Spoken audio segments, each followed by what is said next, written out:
पहले भोजन पर सुधार करें। भोजन और बुद्धि का परस्पर बड़ा घनिष्ठ संबंध है।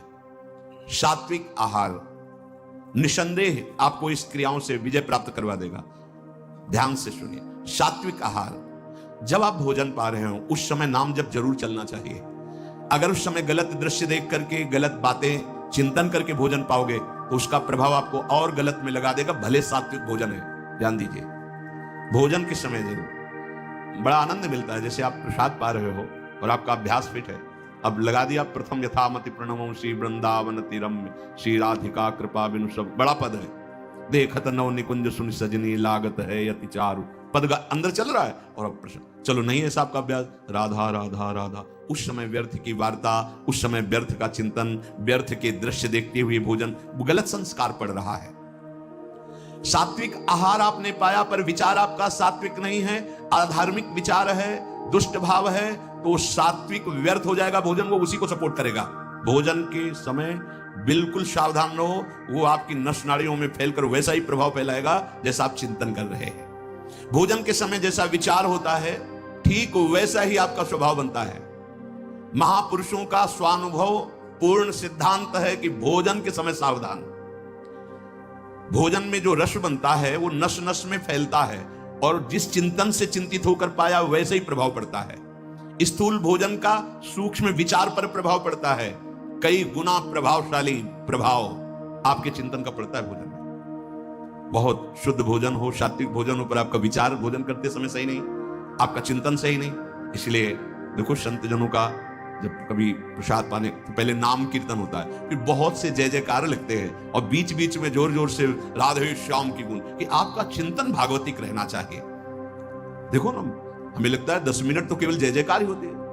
अयोध्या मथुरा की जय, पूरे जितने अपने ठाकुर जी सब की जय जयकार। वो रसगुल्ला की तरफ देख रहा है पर जय पूरी हो तब जय जय बोलना ही पड़ेगा, कीर्तन करो। ये कितनी सुंदर प्रणाली है। भोजन बहुत सात्विक, बहुत, ये जीवन बड़ा उज्जवल भविष्य करने के लिए मिला है। भोजन के समय पवित्र, उच्च, निर्भय, शांत और भगवान नाम जप, ऐसे भाव होने चाहिए। उपासक को जिसे ब्रह्मचर्य रहना है, 2 समय भोजन हल्का या 1 बार भरपेट, 24 घंटे में पर्याप्त है ब्रह्मचारी के लिए। 2 बार तो हल्का, केवल 2 ही समय भोजन करे।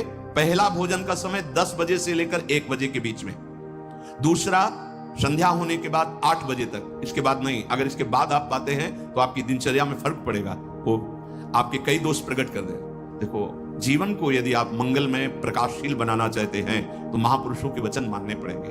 कोई भी बिना सदाचरण किए सुख शांति को नहीं प्राप्त होता। आज हमारी सब दिनचर्या नष्ट हो गई है और हम चाहते हैं सुख शांति, आनंद, ऐश्वर्य, वैभव, और आचरण हो रहे दुख और अशांति और दरिद्रता आने वाले। और आप चाह कैसी आचरण, कैसे?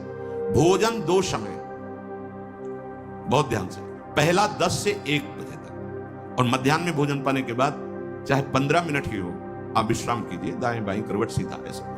दिन अगर आपको रात में सोने से पर्याप्त नींद हो जाती तो फिर दिन में सोने की जरूरत नहीं, नाम चिंतन करते हुए फिर आप बैठ जाइए, फिर अपनी दिनचर्या में लगिए। शाम के 8 बजे तक भोजन हो ही जाना चाहिए, क्योंकि घंटा आध घंटा टहलना अपनी दिनचर्या, और फिर आप शयन कीजिए, फिर आप जग जाइए समय से। अगर आपको भगवत मार्ग में संयम पूर्वक चलना है तो आपको सुधारना होगा। हमें लगता है पर्याप्त जो अपने साधकों की दिनचर्या शायद इसी के अंतर्गत ही है। अगर आपका 2 बार भोजन में विक्षेप पड़ता है तो 1 बार भोजन अच्छे से पा लीजिए, थोड़ा मध्याह्न में विश्राम, बस राधा राधा अगर चल जाए तो जैसे मिलता है आधा लीटर दूध या 250 ग्राम जो भी, शाम को उसको पी लीजिए। मतलब ब्रह्मचारी को ज्यादा किसी पदार्थों की ताकत की जरूरत नहीं होती, वो स्वयं में इतना।